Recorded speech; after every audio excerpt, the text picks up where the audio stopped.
Okay, so we'll make a start. We're waiting for one of our speakers to join us, so hopefully she'll join us soon, but we might swap the agenda around a little bit as we go through, okay? So just to introduce myself, my name's Grant Santos. I'm the CEO with the Educ8 Group, and good afternoon to you all, and welcome to our vMeet for the health and social care sector in South Wales. Thanks for all joining us today. I know it's a sunny day out there, so I'm guessing sat behind a laptop is not the ideal opportunity this afternoon, but appreciate you joining us.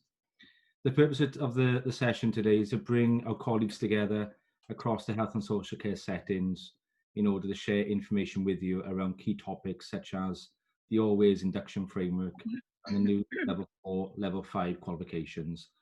They're on the horizon starting in September.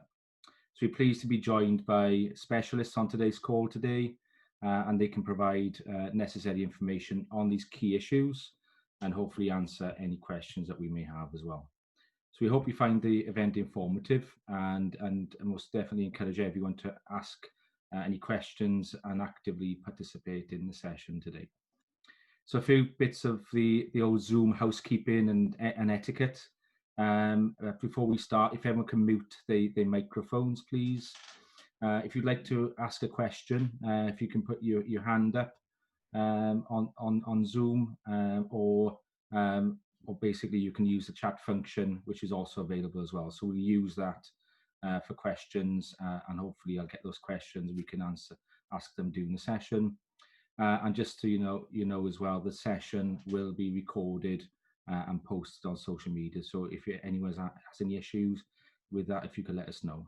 All right. So I'm going to pass over to Gethin White from Social Care Wales. So Gethin is the Senior Engagement and Development Officer at Social Care Wales, where he's worked for almost 14 years. His main responsibilities currently are around the All Wales induction framework and supporting the development and implementation of the qualification. Over to you, Gethin. Cheers, Grant. Can everyone hear me? Yeah. Great. Okay. Yeah, thank you very much for the invitation. It's always nice to be able to speak to people and also to hear as well. And I know Rhiannon and Cariad sent a number of questions for me to consider to address today, but also I'd like to take the opportunity to ask some questions as well, and not just today, but also to continue that conversation, that two-way dialogue in the future. Because with all the will in the world, when we go out and engage with people, we're only engaging with the people that want to be engaged with. There are a number of people that we can't reach, and that's where groups like this are invaluable, really, in getting our message out there, but also getting that feedback back. So I'm always keen to build on those relationships and use them as a two-way tool. So that was just you know, as an opener, really. I've got a few questions here that Rhiannon and Cariad sent me. I wonder if I just go through them, and then if people want to ask questions, clarify anything, as Grant said, put your hand up if I can see you, or in the chat box. And if someone can just make sure that I don't miss anything, then that would be super useful. So the first one is around how we at Social Care Wales think the All Wales induction framework is going. And it's fair to say it's had its challenges. It's been available since 2018, so just over 2 years now. So our intention was that the first year would be almost an awareness raising thing that we were going to do, just let people know that the social care induction framework had changed to the All Wales induction framework. It was based on the Social Care Wales induction framework, but had new elements included onto it.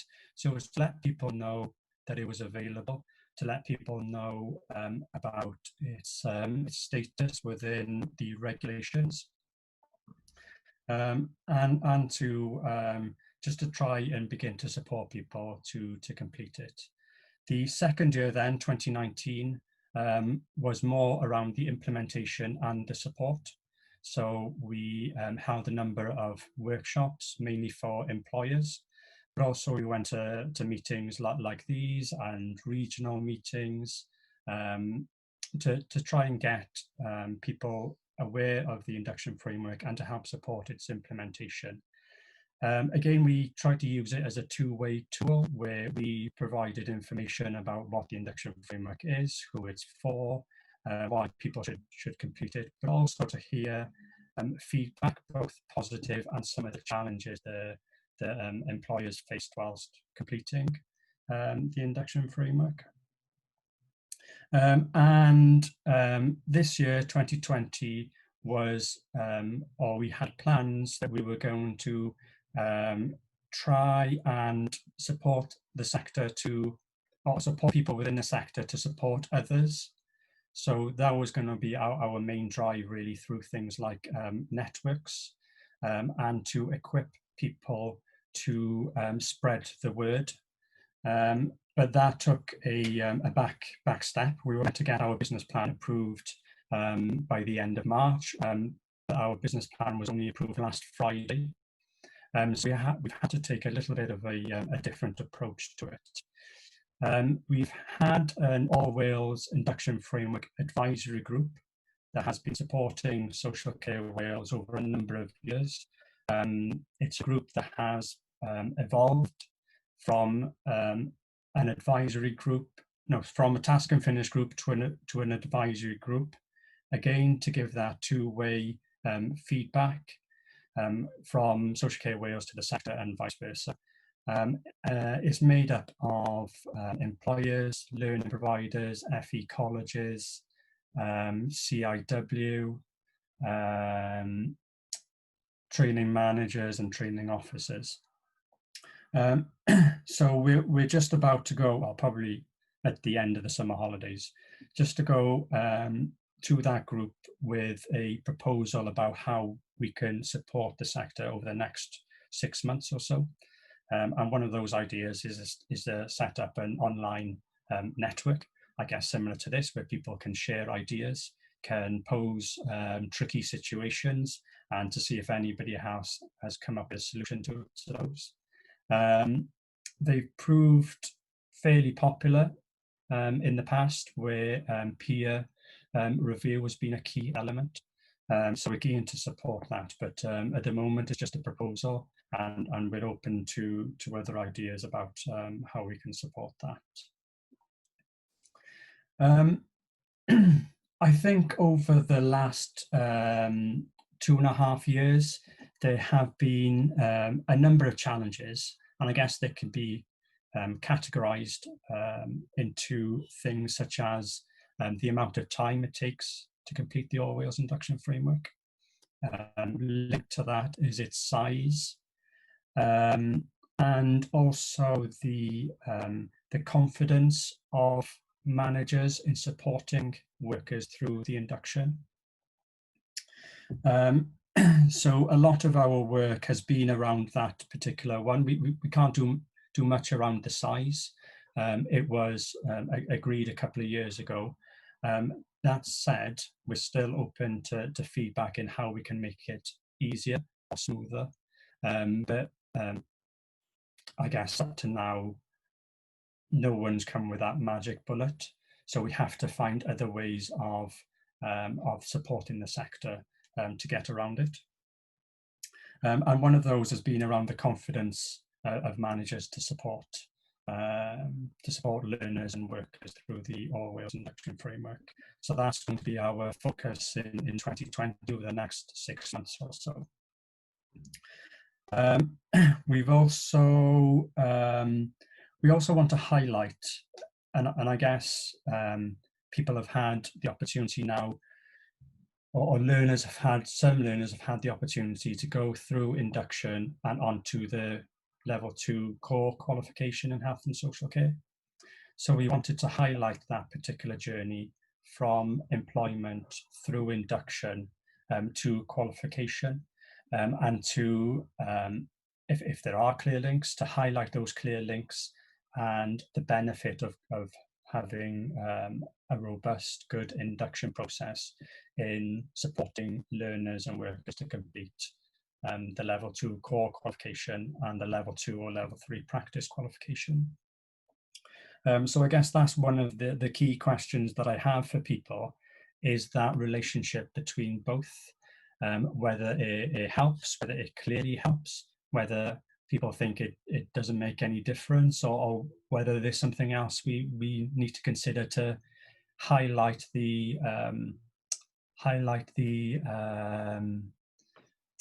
journey for learners. I don't know if I should stop there for a second. I know I've talked quite a bit. Okay, so sorry, Gethin, what you're asking there in terms of for people on the session, just for their feedback, is it regarding the employment, induction and qualification progression? Yeah, and it doesn't necessarily have to be immediate now, but I guess it's something to think about, and something that we haven't yet asked providers, learners, learning providers, colleges about their view of them. We would have done it in the last few months. So I guess now's about the time that we would be asking anyway. The qualifications have been available for almost a year. So come September would be when we were asking for people for feedback from people. So you know, I don't want to put anyone on the spot and feedback now, but it's something to think about for the quite near future. Has anyone got any comments or any feedback to give to Gethin?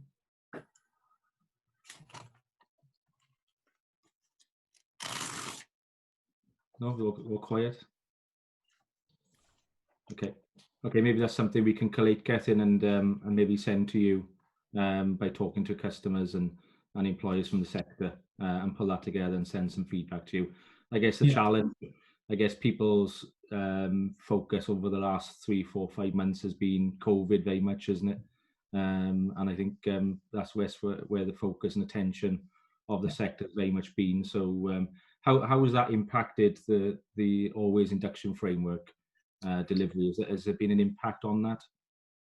Yeah, I think quite clearly, and feedback has shown that obviously employers with new workers starting is getting them ready for frontline work. So is those essential infection prevention and control, safeguarding that they focus, and rightly so, focus has been on. Right. So yeah, that's been the clear feedback, and I think CIW have taken that view as well, that more relaxed view, that they wouldn't expect anyone to have gone through a full induction framework when there's a global pandemic going on, when priority should be on other parts. Yeah. I don't have anything more to add there. There is clearly taking a back step. Yeah. Or back seat, sorry, not a back step. Yeah. Okay. Any questions for Gethin?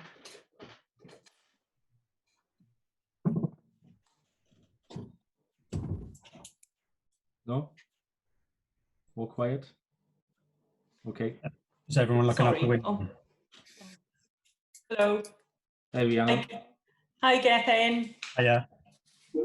I'd just be interested. I know we've got a couple of our employers on the phone today, and I know some of the feedback that we've had previously, I think, as you alluded to earlier on, I think is the confidence of some of the staff that have got to facilitate this within the workplace.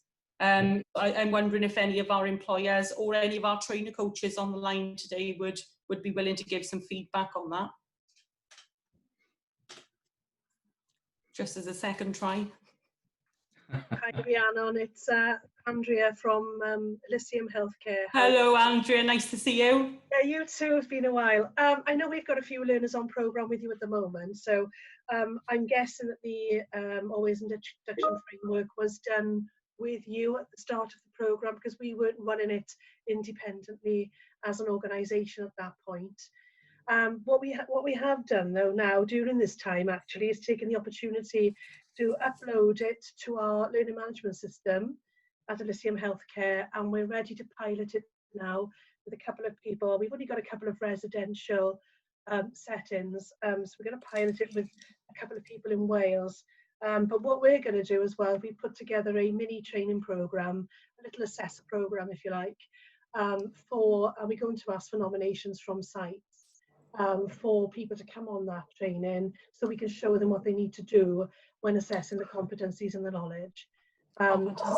Yeah, so that's where we are with it. Yeah. Brilliant. Thank you for that, Andrea. Welcome. I think we've also got someone from Liberty Care on the line today. Lisa, is there anything you'd like to feedback from Liberty Care? Sorry to put you on the spot. Want to make the most of this session and get some feedback.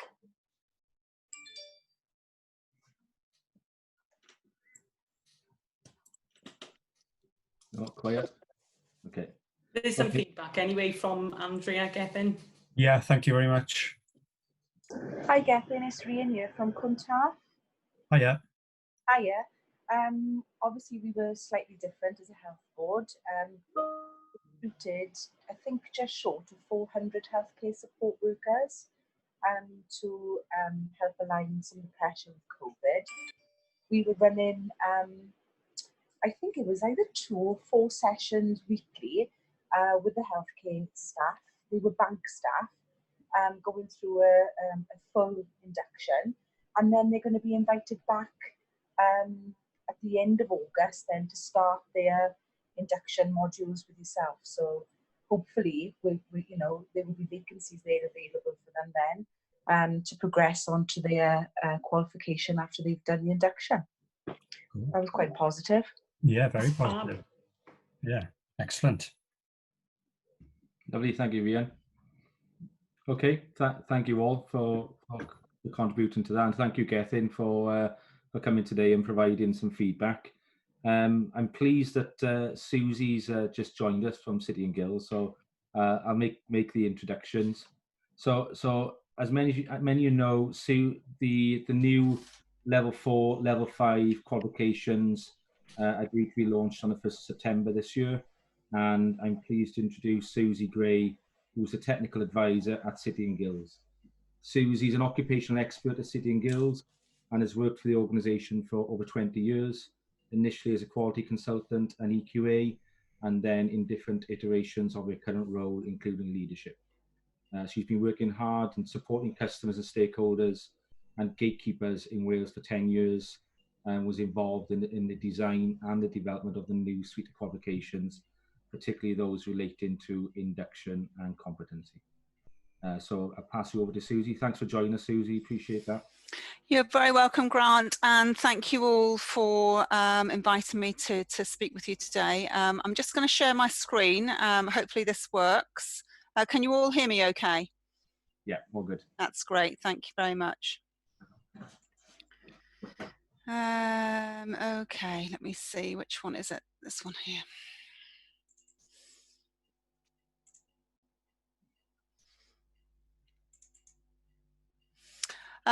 Okay, so I'm really, really pleased to spend some time with you all today. It's not often that I am privileged to spend some time directly with employers, so it's really great to have that opportunity. As Grant was saying, I have been doing this job for a very fair many years now, and I do think that being involved in the development of this new suite of qualifications has been one of the most interesting, challenging, but also rewarding experiences, I think, of my whole career. It is, I think, because in the 10 or so years that I have been working in Wales, I have had so many conversations with all different types of individuals, stakeholders and gatekeepers, learners, employers and providers. about wouldn't it be lovely to have qualifications that have been designed for use in Wales by people who work in Wales and understood by everybody who might use them within the context of delivering services within Wales.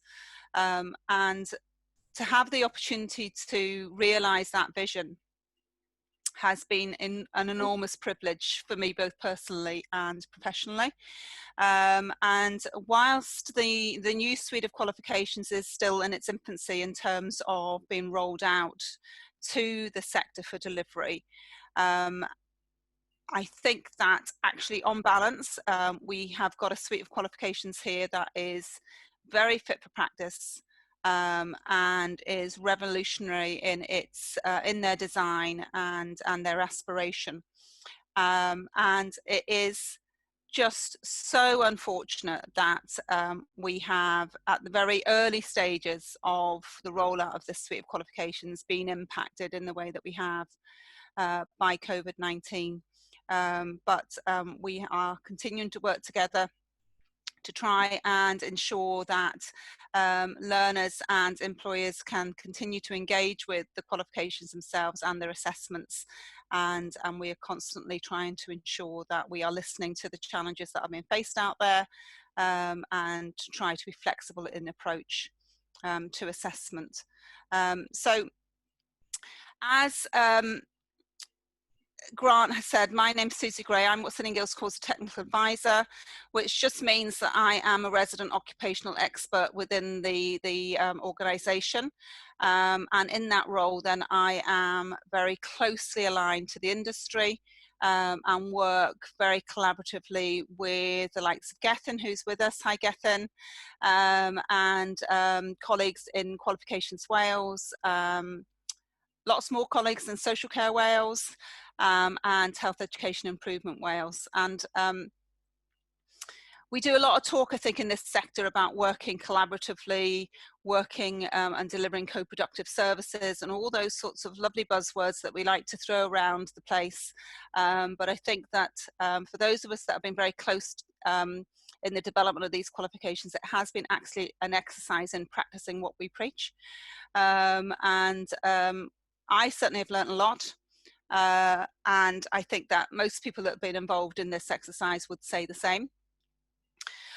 So we started off the journey to develop a framework of around 18, 19 new qualifications, and we've ended up with 22.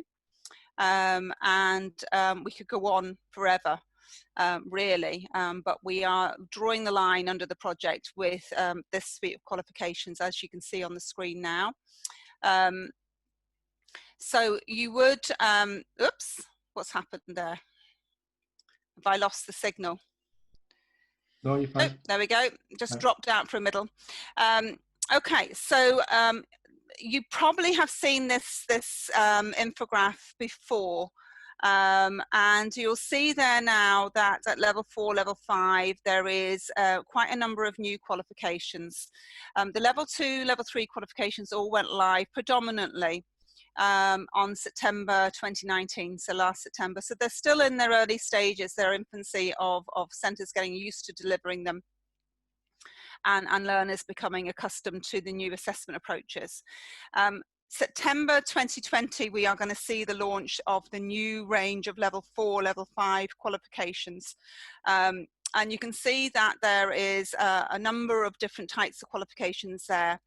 The ones that are in blue are those competency-based qualifications. So they're designed for learners who are in the role, in work. And the ones in green are knowledge-based qualifications. So that's not to say that they can't be delivered in a work type situation, but most of them are more naturally aligned to delivery within taught sessions in a centre, and assessed in a way that you would expect from a more academic approach. But in terms of the level 4, level 5 story, what we were tasked to do was to design a range of qualifications that allowed progression or enabled progression, I should say, and that knitted together in a way that allowed for both horizontal and vertical progression. For the longest time, certainly from the start of the Qualifications and Credits framework, which brought with us awards and certificates and diplomas, we lost the level 4 provision when QCF arrived. And so learners were jumping from level 3 to level 5, and that was quite a challenge for some learners, for a high volume of learners, really. And so what we wanted to try and achieve together was to try and put that level 4 journey back in, but also to recognise that actually people progressing from level 3 are not always progressing into a leadership and management role, and that there's some really, really good work that happens at level 4, and that is really valuable and essential to the workforce and to the development of quality services. And so we wanted to recognise that in that level 4 journey, but we wanted to also retain that vertical and horizontal progression where we could. I think it would be safe to say that the development around level 4 has probably been the most challenging, from a City and Guilds perspective anyway, the most challenging aspect of this work that we've just completed. Closely followed, I think, by the core, interestingly enough. But what we've got here is a number of qualifications that basically do what it says on the tin. So we have a commitment to developing people post level 3 so that they have opportunities in their future to either become professional leaders, or that they have an opportunity to focus on an aspect of service delivery and build quality delivery around that aspect of service, or have an opportunity to gain a qualification for a specific role at level 4.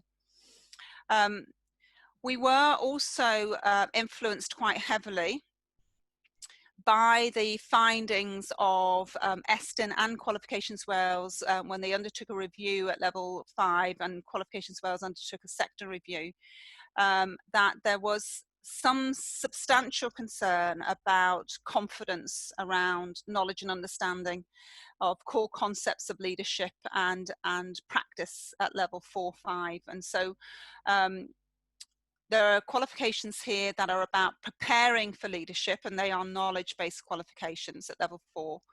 And learners must undertake those preparing qualifications before they can progress into the full level 5, which is about evidencing their practice as a leader. So what will happen here is a much longer development process and qualifying process for the leaders of the sector. And we think that that is important, and certainly in our work with Social Care Wales and Health Education Improvement Wales, there was a commitment to try and ensure that anybody that gained that level 5 had the underpinning knowledge, and that underpinning knowledge had been tested in some way, so that individual was able to be flexible in the application of that knowledge. And that was something that we thought through the evidence that was gathered by Qualifications Wales and Estyn, that perhaps was missing for some when they were working through the legacy qualifications, the QCF qualifications. Lots of reasons for that, that are too complex to go into now, but we do have confidence in the model that we've got now. So learners will have to undertake a full level 4 qualification that is theoretical in its nature. It will be assessed through the development of a project where the individual is tasked of thinking about how they might manage a change process and all of the things that they would need to consider. And then when they progress to level 5, they are thinking about a change process in real time. And so the evidence that they generate for their qualification is about what they're doing every day in sort of trying to develop high quality service delivery. You'll see on the screen there are a preparing for leadership qualification for health and social care, and one for children's care, play, learning, development, and then the mirror qualification at level 5 for health and social care and for children and children's care, play, learning and development. You'll also see at level 4 there's a professional practice qualification for both health and social care and for childcare. And the professional practice qualifications are about recognising that some individuals are working at level 4 in the sector and are interested in certain facets of that work. And the professional practice qualification allows them an opportunity to focus on that aspect of service that they're interested in, and to demonstrate a high quality of practice in that area. So they will be looking at that area quite closely. They'll be looking at the research around that area, and they will be thinking about how can they improve service delivery in that area. And so they can choose different topic areas depending on their work role, but it isn't a role specific qualification. It's a little bit broader than that.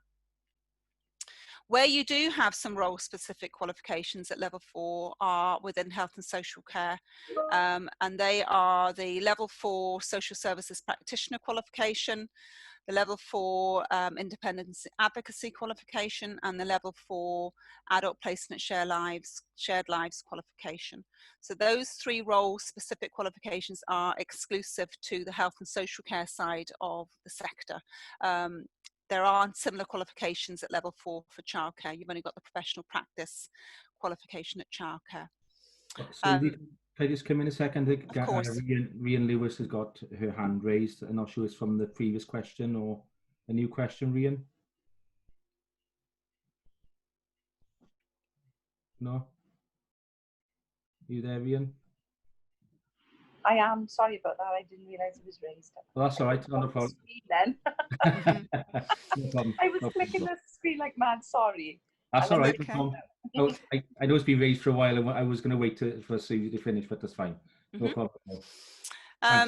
Well, very timely then, Grant. I can't see, now that I've got my my slide deck up, I can't see people having their hands raised, so I'll have to rely on you for that. Okay. So really that is a whistle-stop tour of the level 4, level 5 journey. All of these qualifications will be going live on the 1st of September 2020. We are working with Qualifications Wales, Social Care Wales and Health Education Improvement Wales to monitor that, just in case the restrictions that we're all living with around COVID-19 start to have an impact on the assessment journey. One of the key features of all of these qualifications is an assessment journey that is more end-loaded. There is an expectation for all of these qualifications, certainly the ones that City Guilds are responsible for, that there is a sufficient investment in teaching and learning first, investment in skills development, and then a readiness for assessment decision, rather than what perhaps you're used to, where it's more drip, drip, drip in terms of a little bit of learning, assessment, a little bit more learning, assessment. That model was not favoured by Qualifications Wales, and so the model for these new qualifications is much more about assessment happening toward the end of the development journey, where competency is on the cusp of being confirmed. So that is something that centres are getting used to, but it will feel quite different to an employer and to a learner when that learner is going through the qualifications. So we're very conscious about that change, and we're very conscious that our centres need access to information, access to support, but also employers need access to information and support as well. And because of the way these qualifications have been commissioned and are being monitored, we, with our partner awarding organisation or awarding body, WJC, have developed a brand new website that supports these qualifications, and it's called Health and Care Learning Wales.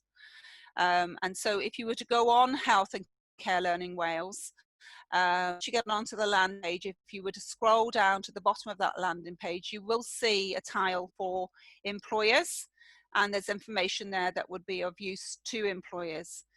We are very active also on social media under our Healthcare Learning Wales banner. And so we do have a number of conversations happening through social media as well. We do work really, really closely with Social Care Wales and Health Education Improvement Wales to try and get close to employers and to hear the employer voice. And we are sort of members of other forums and things as well to try and make sure that any concerns or queries that employers have, that we are listening and hearing those and responding to those. So it's great to have this opportunity to talk to you all today. Thank you, Susie. That's really, really informative. Can I just ask a quick question? Of course. In terms of the assessment aspect of it, does it have to be externally assessed? Because that was something that was initially just mooted for the level 4 and 5s. Is it external assessment or assessment by the centre? There is a mix of internal and external assessment, Grant, and so each of the level 4 and 5 qualifications have a different quota of internal and external assessment. Right. So the sort of project work is a feature for most of them, and it's the project is the culminating thing. So invariably externally assessed. So there is a role for an internal assessor that is managed by an approved centre.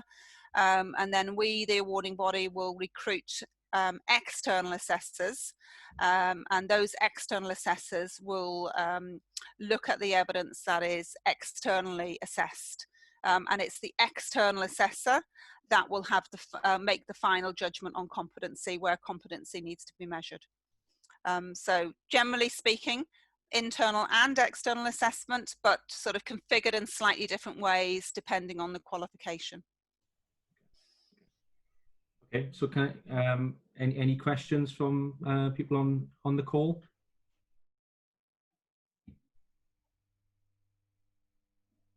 I'm going to ask another one then. So in terms of the level 4 and level 5, Susie, Yeah. I'm guessing because I don't think the actual apprenticeship framework has been agreed at this point in time, and I haven't seen it yet anyway. So from the level 4. I'm assuming that it would include the competency as well as a practice at the level 4. Okay, so there has been recently a consultation around the proposals for apprenticeship. So I'm sure you participated in that and sent your views into that, Grant.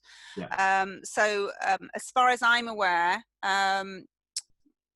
the proposed models are the models that perhaps will come out the other side, but there's no guarantee of that. I just the conversations that I've been having, there doesn't seem to have been any real strong pushback against what was being proposed. Right. So you're quite right there. There is a number of ways that the apprenticeships will be able to help, and it seems to us that there are sufficient opportunities for an individual to do the level 4 preparing for leadership as an apprenticeship in its own right, but also it will be included in that level 5 journey, that full leadership journey, because the learner must do the preparing before they progress on to the level 5.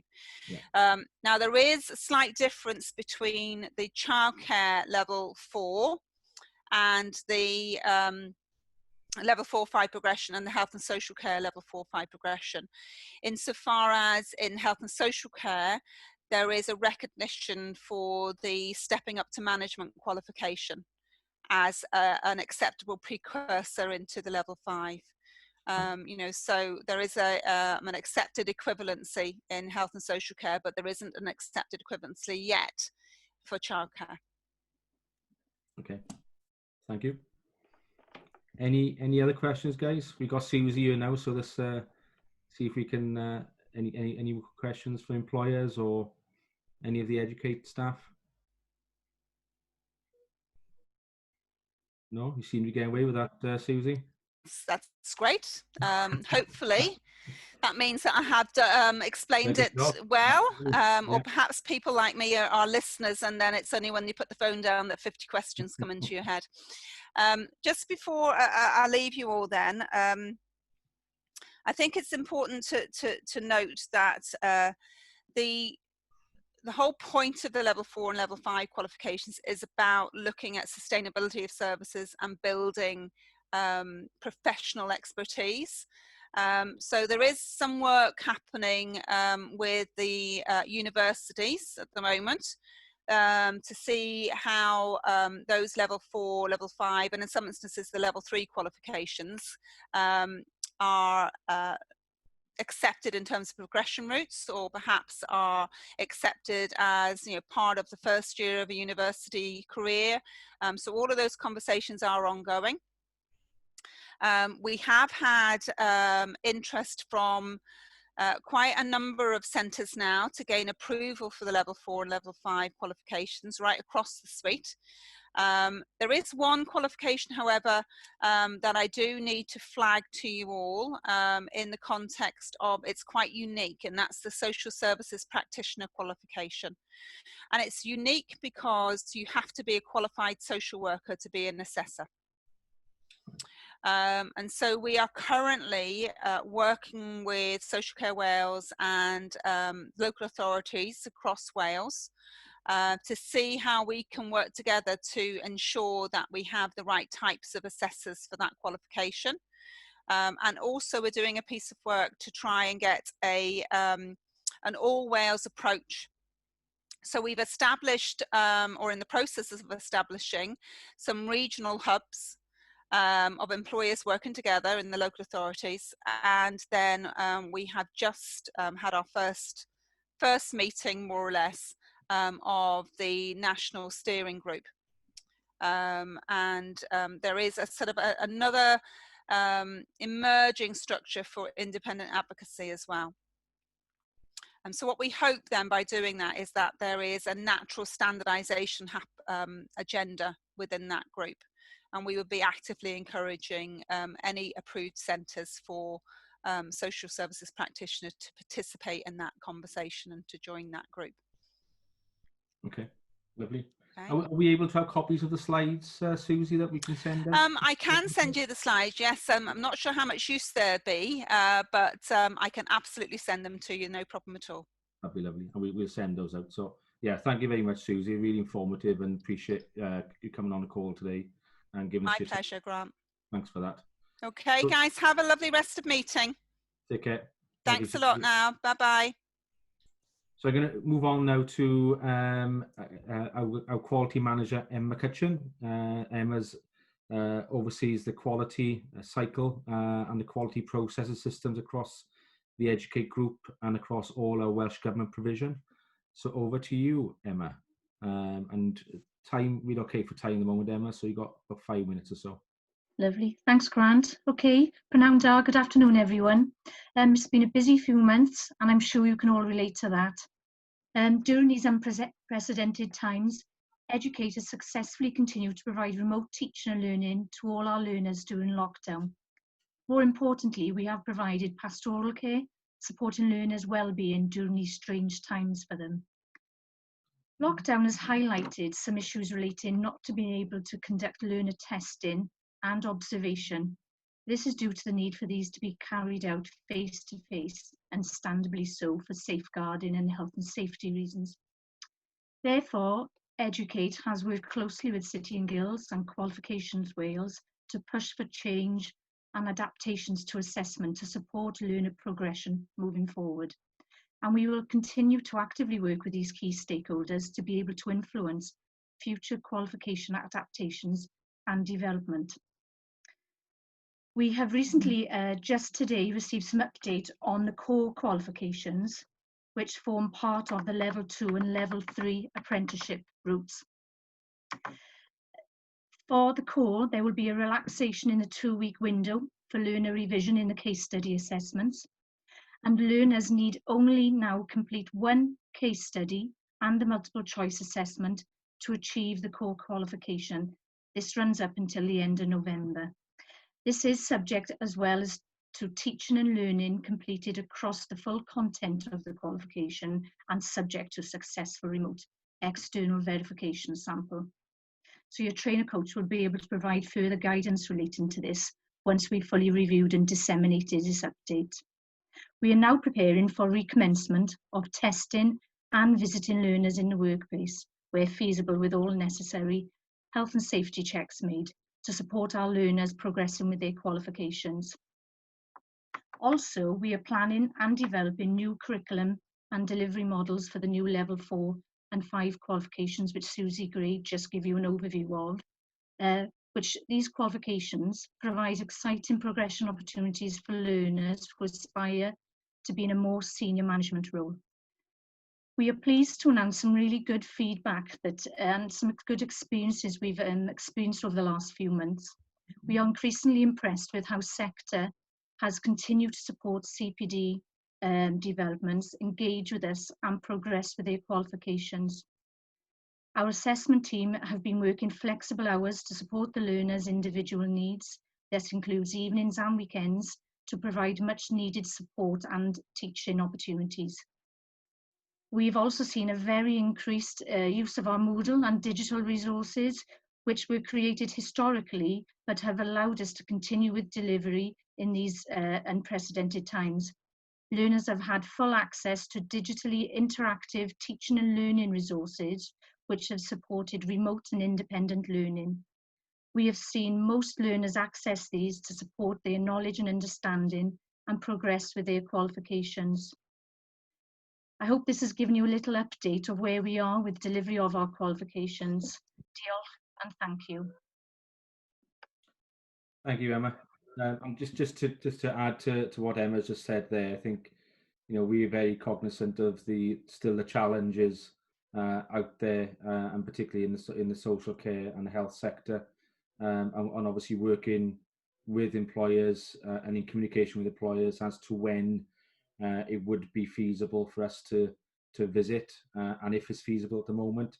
But we do have the online facilities and resources available to continue the learning process and the learning program. So that's important, and we put some more investment in that over the last few months to support that and make sure the level 4 and 5 are ready in September as well. So thank you, Emma, for that. Any questions at all from anyone? No, all very quiet. Okay. If there's no questions, then just to say thank you all for your time today. Hopefully you found the short session useful. If there's anything else that we can provide a session on or feedback, then please let us know and feed that back to us. But thank you for attending. Appreciate your time, and take care and stay safe, everyone. Thank you all. And thank you. Thank you. Take care, everyone.